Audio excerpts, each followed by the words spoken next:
আসসালামু আলাইকুম রহমতুল্লাহি বরকাত। সম্মানিত দর্শক, এই যুদ্ধে স্পেন কিন্তু অবাক করা কিছু কাণ্ড করছে। যে স্পেন একসময় আমেরিকার কথায় উঠতে বসতো, সেই স্পেন কিন্তু এবার সরাসরি আমেরিকার বিরুদ্ধে যাচ্ছে। স্পেন সম্প্রতি আমেরিকাকে সাফ জানিয়ে দিয়েছে, এই যুদ্ধ আমেরিকার, এই যুদ্ধে আমরা কখনোই অ্যাড হব না।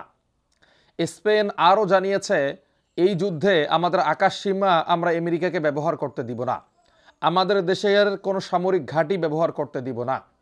এমনকি ইরানের প্রতি সংহতি জানিয়ে স্পেনের প্রধানমন্ত্রী বলেছে যে আমরা ইরানের পাশে আছি, এবং ইসরায়েল থেকেও নিজেদের সমস্ত কূটনীতিকদেরকে নিজেদের দেশে ফিরিয়ে নিয়েছে স্পেন। এই যুদ্ধে স্পেন এত সজাগ কেন? কেনই বা স্পেন আমেরিকা এবং ইসরায়েল এক কথায় পুরো ইউরোপের বিরুদ্ধে যাচ্ছে? আজকে স্পেনের প্রধানমন্ত্রী আসল কারণটা ব্যাখ্যা করলেন।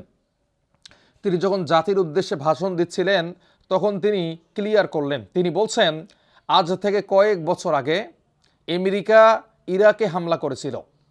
ইরাকের শত শত হাজার হাজার লক্ষ লক্ষ মানুষকে আমেরিকা হত্যা করেছিল। এই যুদ্ধে ওই সময়ের যিনি স্পেনের প্রধানমন্ত্রী ছিলেন তাকে যুদ্ধে জড়িয়ে ফেলেছিল, এবং স্পেনের টাকায় স্পেনের ঘাঁটি ব্যবহার করে ইরাকে আগ্রাসন চালিয়েছিল।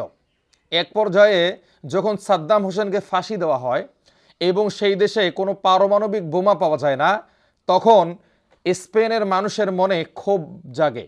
স্পেনে ব্যাপক আন্দোলন হয় এবং ওই সময়ের প্রধানমন্ত্রীকে পদত্যাগ করানোর জন্য যা যা করা দরকার সেই দেশের মানুষেরা করেছিল, কেননা ইরাক যুদ্ধ ছিল সম্পূর্ণ অহেতুক।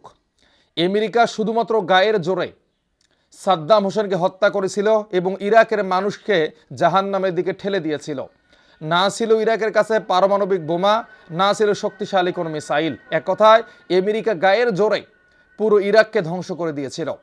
স্পেনের প্রধানমন্ত্রী বলছেন, এইরকম কোনো কাণ্ড আমরা আর করতে চাই না, এইরকম কোনো কাণ্ডের সঙ্গে আমরা আর জড়িত হতে চাই না। ওই সময় যে আমরা ভুল করেছিলাম, এই ভুল আমরা দ্বিতীয়বার করতে চাই না। আমরা চাই শান্তি, আমরা চাই মধ্যপ্রাচ্যের স্থিতিশীলতা। আমাদের ভুলে কোনো মানুষের প্রাণ যাক, কোনো শিশুর প্রাণ যাক, এটা আমরা চাই না। তো এইভাবেই যদি ইউরোপের প্রত্যেকটা দেশ বুঝতো, তাহলে আমার মনে হয় মধ্যপ্রাচ্যে আমেরিকা এইভাবে একতরফা আগ্রাসন চালাতে পারতো না। স্পেন বুঝেছে যে ইরাকে আমেরিকা গায়ের জোরে হামলা করেছিল। স্পেন বুঝেছে যে এখন ইরানে আমেরিকা গায়ের জোরে হামলা করছে। এখানে ইরানের কোনো দোষ নাই। ইরান পারমাণবিক বোমাও তৈরি করে নাই, ইরান কোনো দেশের উপর আগ্রাসনও চালায় নাই। তাহলে কেন ইরানের উপর হামলা?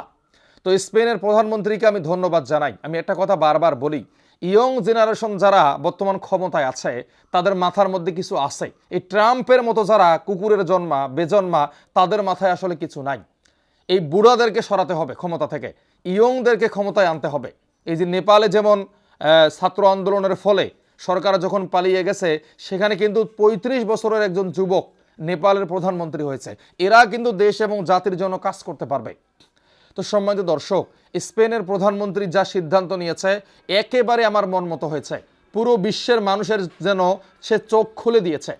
এইভাবে যদি প্রত্যেকটা আরব দেশ, প্রত্যেকটা ইউরোপের দেশ নিজের বুঝটা বুঝতো, পৃথিবীর মানুষেরকে নিয়ে একটু চিন্তা ভাবনা করতো, তাহলে কিন্তু এই সমস্যাগুলো হতো না। তো সম্মানিত দর্শক, ভিডিওটা শেয়ার করেন, সবাইকে দেখার সুযোগ করে দেন।